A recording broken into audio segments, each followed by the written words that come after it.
Ladies and gentlemen, ensure your phones are switched off and take your seats for the Punctuation Show.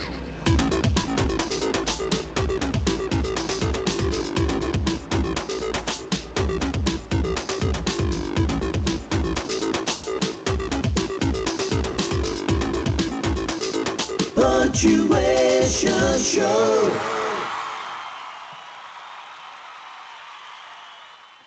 Well, hello there everyone and welcome to the first Punctuation Show of 2025. Happy New Year. Is it too late to say that? Well, I've said it anyway. And welcome.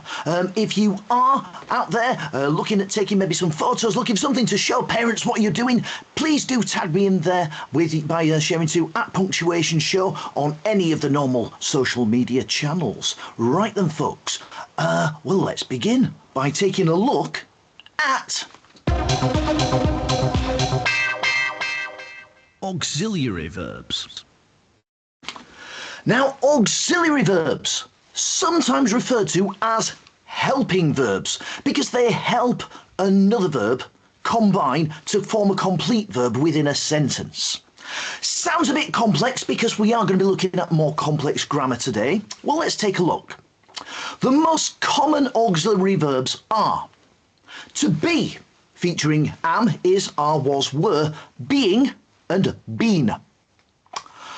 The verb to do, featuring does, do, and did. And to have, which you'll recognise if you see the words has, have, had, and having in a sentence. So what is the function of these verbs? Well, they can help express the tense. They can help express a voice or a mood in a sentence. For example, I am working. We've got the verb to be there, helping to form the progressive tense. And that helps make a sentence continuous. It tells us that something is actually in progress. We're going to look at that a little bit more in depth later on in this show. We have, Jim and Sam have seen, have being the auxiliary verb to have seen the film, which is used to create the perfect tense.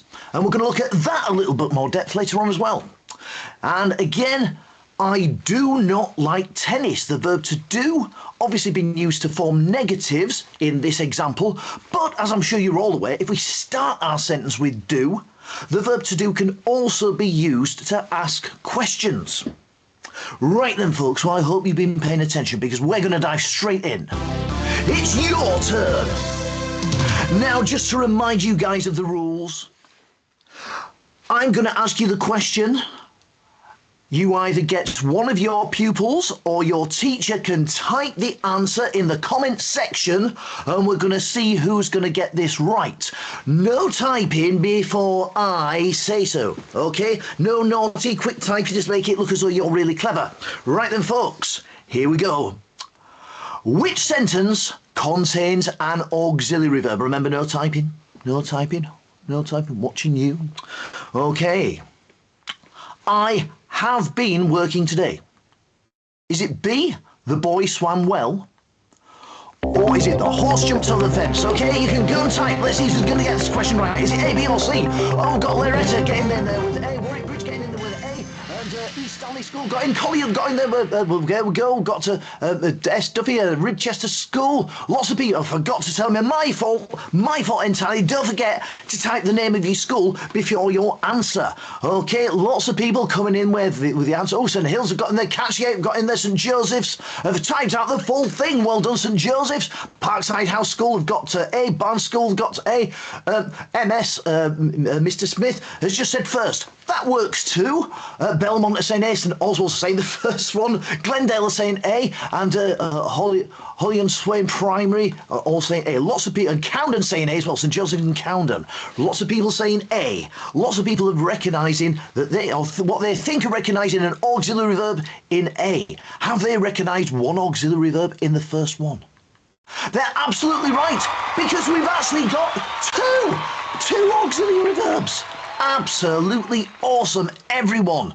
Have and been are both auxiliary verbs. Well done. Now remember, folks, auxiliary verbs can add emphasis or ask questions. Now we're going to clap along with the auxiliary verb song. Sorry, remember, oh, there we go. Right, on with the show.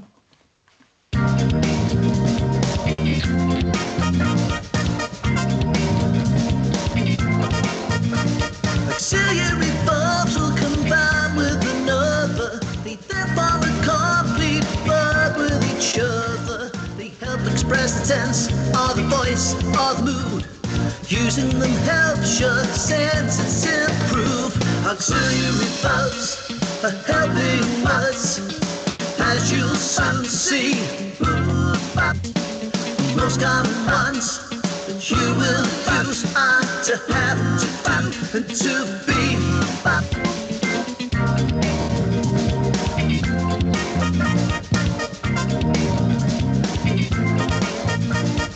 Most common ones are do, have, and be. And the forms they take, just look and see.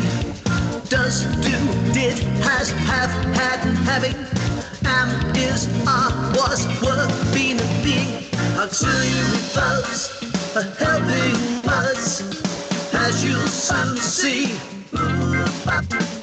Most common ones that you will use are to have, to do, and to be.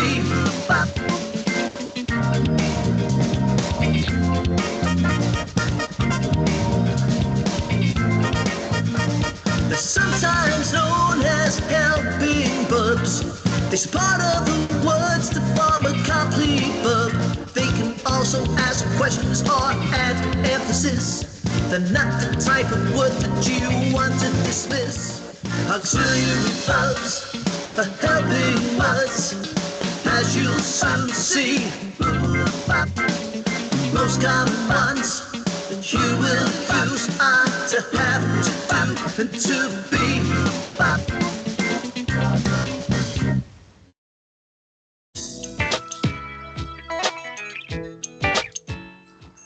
Well, hello and welcome to the Punctuation Show Shopping Channel, or PSSC, as you know us.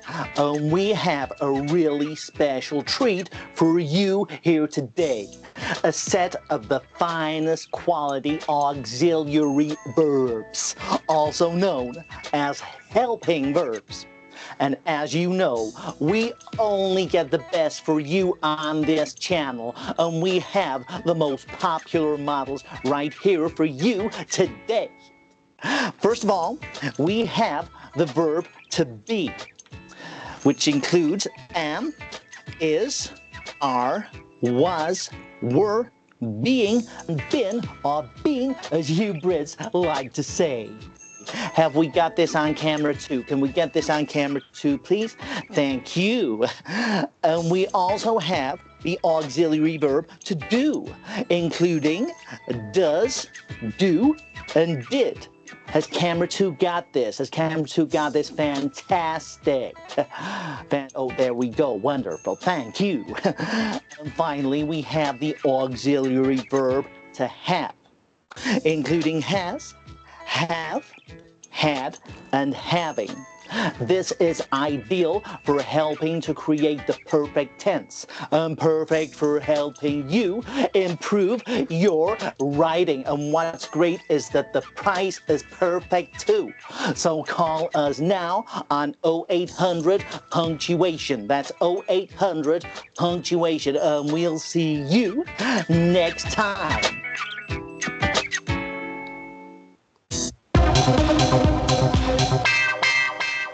The progressive. Sure, that guy looked familiar. Sure, I've seen him somewhere before. Anyway, we're now going to focus in and take a look at the progressive. Now, the progressive form of a verb usually describes things that are happening now, things that are in progress, hence the progressive tense. Now, the progressive tense is formed by combining the auxiliary verb, remember them, to be, with the verb's present participle.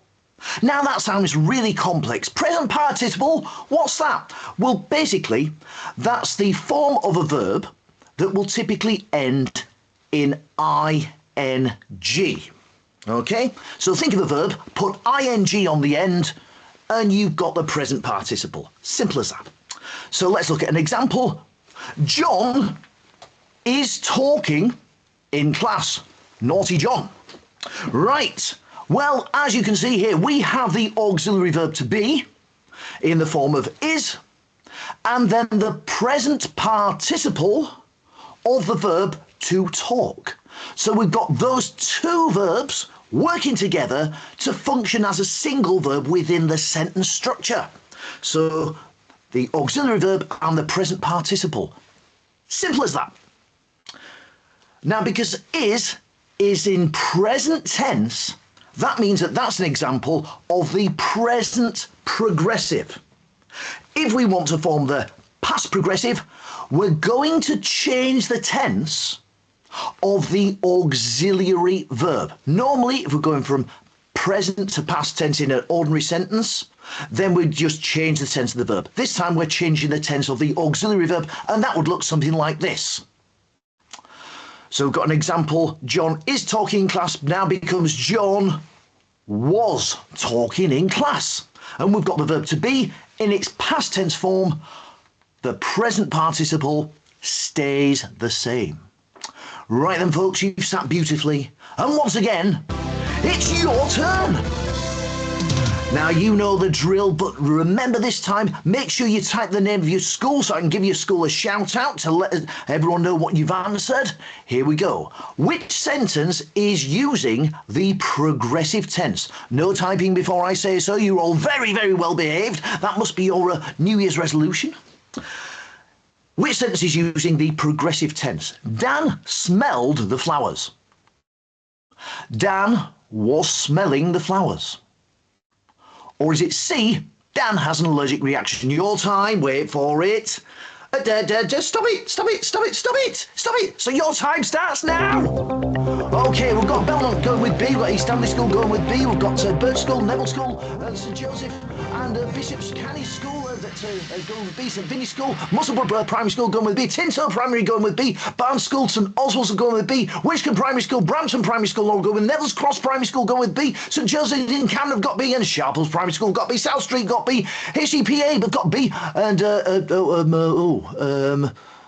St Hills have got B, and I think we've got Joseph, Noah and Timothy have got a B, St Oswald's B, New Bottle have got B, Holly and Swain Primary have got B, Catherine Barron has got B, and right, yes, homeschool, fantastic, well done you guys, absolutely superb. Well then, let's see who's correct. The correct answer is Dan was smelling the flowers. You're right, it was B. Give yourselves a massive round of applause and a big pat on the back. Oh, a bit too old for to be doing that. Right, okay. Remember that this sentence was using the past progressive because we're using the past tense of the auxiliary verb to be. But well done for sorting yourselves out with some advanced grammar. And remember, the progressive can be combined with the perfect by adding a form of the verb to have. Now, let's get those air guitars ready. We're gonna rock out.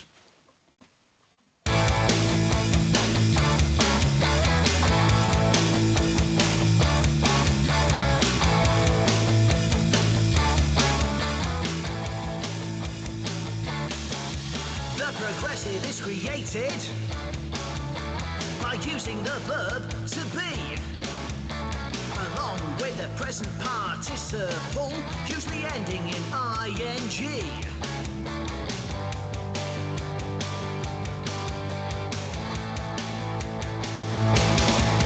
The progressive form usually describes something happening now, something that's in progress.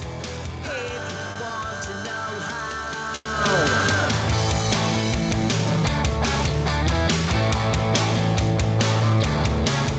The progressive is created by using the verb to be, along with the present participle, usually ending in ing.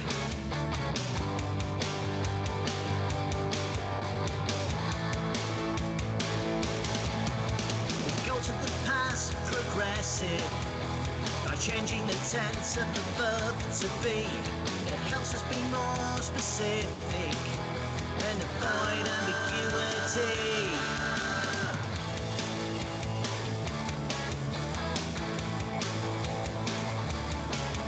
The progressive is created by using the verb to be, along with the present participle, usually ending in ing.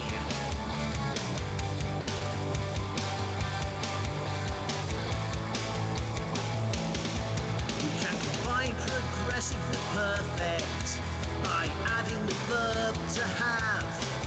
This creates the perfect progressive. Now we know we're on the right path.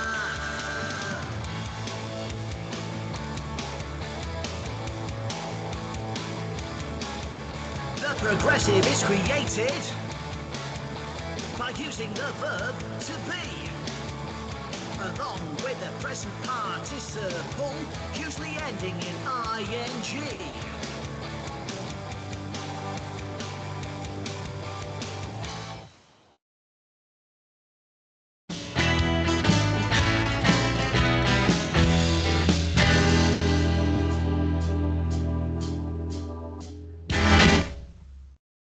Now then, Mrs. Thompson, we need to discuss how your son is doing. Is he doing well in English? English is very important, isn't it? He's doing well, but he needs to work on the progressive. He'd better not be getting aggressive. No, progressive. Using the verb to be with the present participle. I beg your pardon? The progressive tense. Oh, you're going camping? No, Mrs. Thompson, he needs to work on his use of the progressive tense. Aggressive tense? You're talking nonsense. It's a wonder he learns anything at all. See you tomorrow, sir.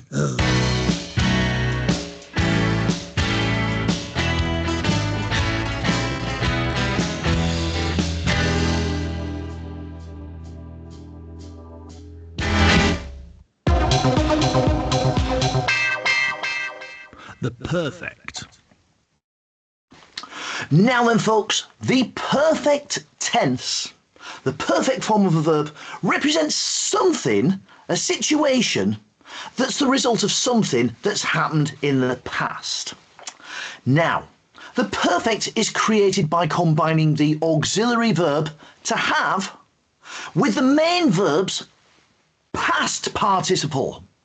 Now, the past participle, like the present participle, is the main section of the verb, but with a different ending. Typically, the ending for the past participle would be either ed or en, usually. Okay, let's take a look at that. We've got an example here. John has talked in class. Okay, so we've got the auxiliary verb to have, along with the main verb talked in its past participle form. The verb talk with ed on the end. Talked, past participle. So there we go. Now, as with the progressive, the tense is determined whether it's present or past, is determined by the auxiliary verb to have. So if obviously we've got the present version here. If we want to change that to the past version, again, all we need to do is change the tense of that auxiliary verb. And that would look something like this. John had talked in class. Naughty John. We've got the verb to have in its past tense form, and the past participle stays the same. Right then, folks. Lots to take in there, but once again, it's your turn. And I need to know which sentence is using the perfect tense. Is it A, Jenny used the computer? Is it B, Jenny was using the computer?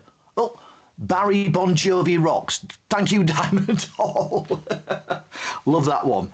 And finally, is it C, Jenny has used the computer? Your time starts now. Alban would have gone in there, UC Primary gone in there, St Mary's gone in there, Neville's Cross, Belmont School, Cascade gone in, Logan Primary School, East Stanley Primary School, Logan Primary School, Henson's Park School, Bridgewater, Bradbridge have got in there. Collierly Primary School got in there. Oh, it was C. Birchborough Primary School, the Winchcombe School got in again. Bishop Canning School got in there. Loretta Catholic Primary got in there. Brampton have got in there. South Street have got in there. St Oswald's, North Park, St Joseph's, Hadrian Primary School, Holly and Swain Primary School. Oops, C. Mr Smith.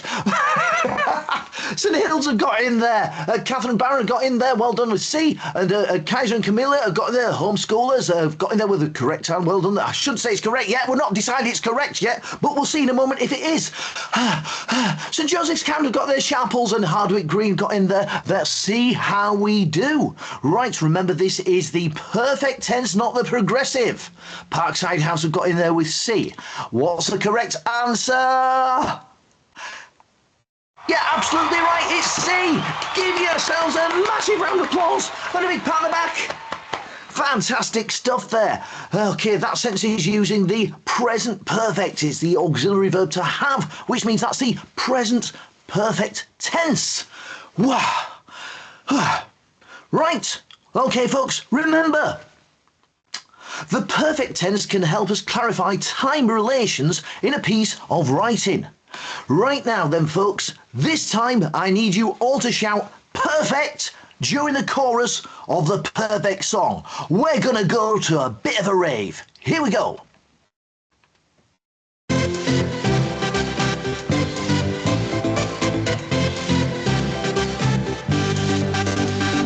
It's got to be the perfect using past participles. It's got to be the perfect with the verb to have. It's got to be the perfect using past participles. It's got to be the perfect with the verb to have.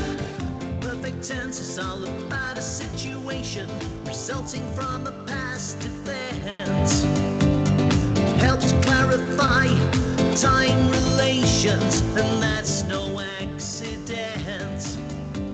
It's got to be the perfect using past participles. It's got to be the perfect with the verb to have. It's got to be the perfect using past participles. It's got to be the perfect with the verb to have.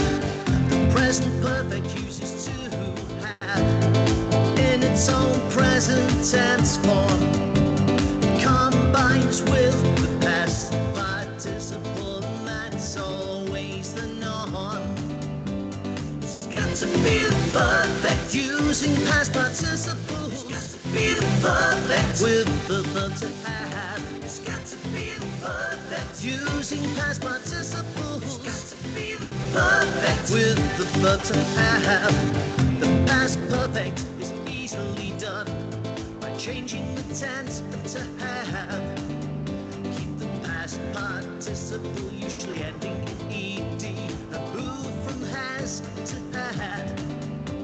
It's got to be the perfect using past participles. It's got to be the perfect with the verb to have. It's got to be the perfect using past participles. It's got to be the perfect with the verb to have. It's got to be the perfect using past participles. It's got to be the perfect with the verb to have. It's got to be the perfect using past participles. It's got to be the perfect with the verb to have. It's got to be the perfect using past participles. It's got to be the perfect with the verb to have. It's got to be the perfect using past participles. It's got to be the perfect with the verb to have. It's got to be the perfect.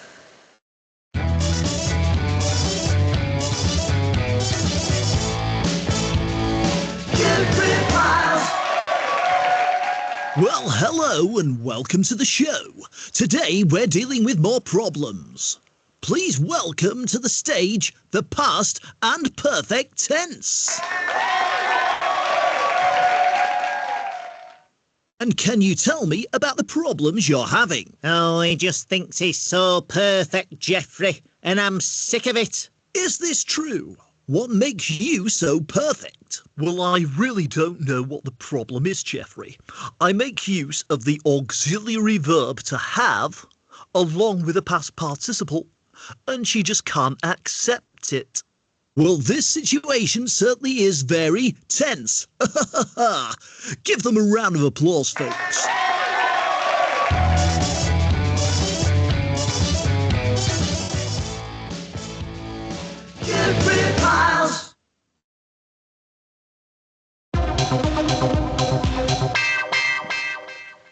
determiners?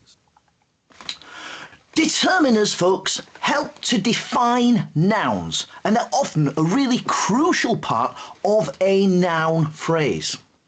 Now, a determiner will usually give us more information about the noun, and they can determine whether a noun's singular or plural, how definite or specific a noun is, or indeed how many there are. So common determiners are a and an, and the, which are articles, this and these, which we refer to as demonstratives, my and your, which are possessives, and some and many, which are quantifiers. Right then, folks, it's your turn. Spot the determiner in the following sentence. Now, there will be a special prize for everyone that gets this right, which I'll reveal at the end of the show. Okay, I'd like some delicious chips. Your time starts now. Let's see what's like. Balliol Primary School got in with some, Cavan Brown's got in with some, Brammins have got in there with some, Newstein Primary's got in there with some, St John's, Chilly Road, St Mary's have got in there with some, Warwick Bridge have got in there with some, Alban Wood have got in there with some, Bishop Canning's have got in there with some, and then we've got Amelia have got in there with some, St John's Vina, Hollinshire, and then we've got Hensingham, Loretto RC have got in with some, Stevens got in with there with some, North Park Primary School's got in there with some, Year 6, there we go, and very got in there, South Street got in there with some, St Joseph's, St Joseph's, Sunderland got in there with some, St Joseph's and Hyde, we've got so many St Joseph's, there we go. Homehead, there's some, Matty there, who got her home, Nicola got in there with some, New Bottle Pram got in there with some, Barnes Juniors have got in there with some, St Oswald's, Sharples, St Joseph's in Camden, another St Joseph's, Parkside House School got in there with some, St Thomas More got in there with some, Devil's Cross Primary School have got in there with some. And Kaiser and Camilla got in there with some. Right, but is that the correct answer? The correct answer... Yeah, absolutely right. Some is the determiner, the quantified determiner. Well done, everybody that's got that right. You will all get a special prize. Stay tuned for what that's going to be. There we go. But remember, find a noun phrase first to help you locate any determiner. Get your air guitars at the ready. Okay. If you didn't get any of the questions right, you can still redeem yourself by performing awesome air guitars and still get your special prize. Get ready, folks. Here we go. Determiners will let us know more information about nouns. So when I've used determiners, I can tell you what I've found. Such as whether singular or plural, how specific or how many. Using determiners is better than watching the telly. Determiners help to define nouns and can be found in a noun phrase. Demonstratives, articles, quantifiers and possessives, okay. This and these are demonstratives, they give us examples. This quote, these quotes, this goat, these oats, this boat, these notes, this sample. Mine and your are possessives, and they show something belongs. Your hats, my flats, your bats, my cats, your rats, my brats, your songs. Determiners help to define nouns and can be found in a noun phrase. Demonstratives, articles, quantifiers and possessors, okay. Some and many are quantifiers, they let us know amounts. Some hens, many men, some pens, many dens, some men's, many friends, some accounts. A and R articles, they're determiners too. It's important that we don't forget about them, we don't want to seem rude. Determiners help to define nouns and can be found in a noun phrase. Demonstratives, articles, quantifiers and possessors, okay.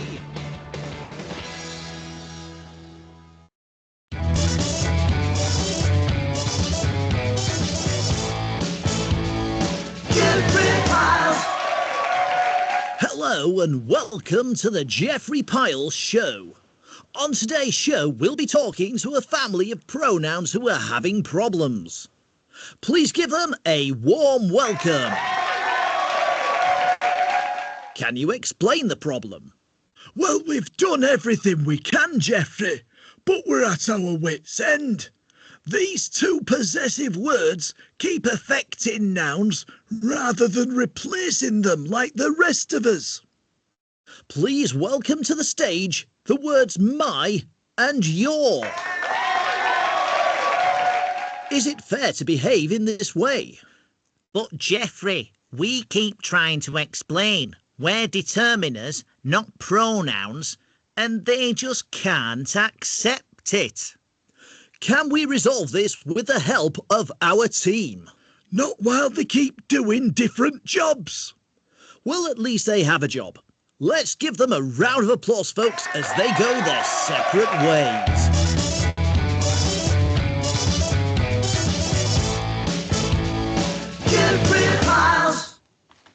Right then, folks, well, what have you learned? Don't forget, if you go to thepunctuationshow.com/quiz, then you can basically take tests on all of those things and download certificates for every single one that you get right. And yeah, I did mention you would get a prize. We have a voucher there for every single one of you that's got a question right or that's taken part and played a really awesome air guitar. Now, this voucher will enable you to spend £20 of your own money in a shop of your choice. That's right, you get to cut out and keep that, okay? Just take some scissors to your interactive whiteboard, cut this token out, and that's yours to spend as you see fit. Now then, folks, I hope that you're all going to join me on the next show. Well, the next show, which will be taking place in February and is advertised on the website. Okay, all that's left for me to say, thank you for joining, and goodbye.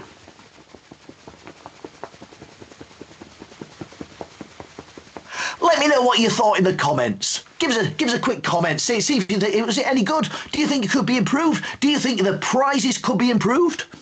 Let me know what you think. All that's left for me to say is goodbye.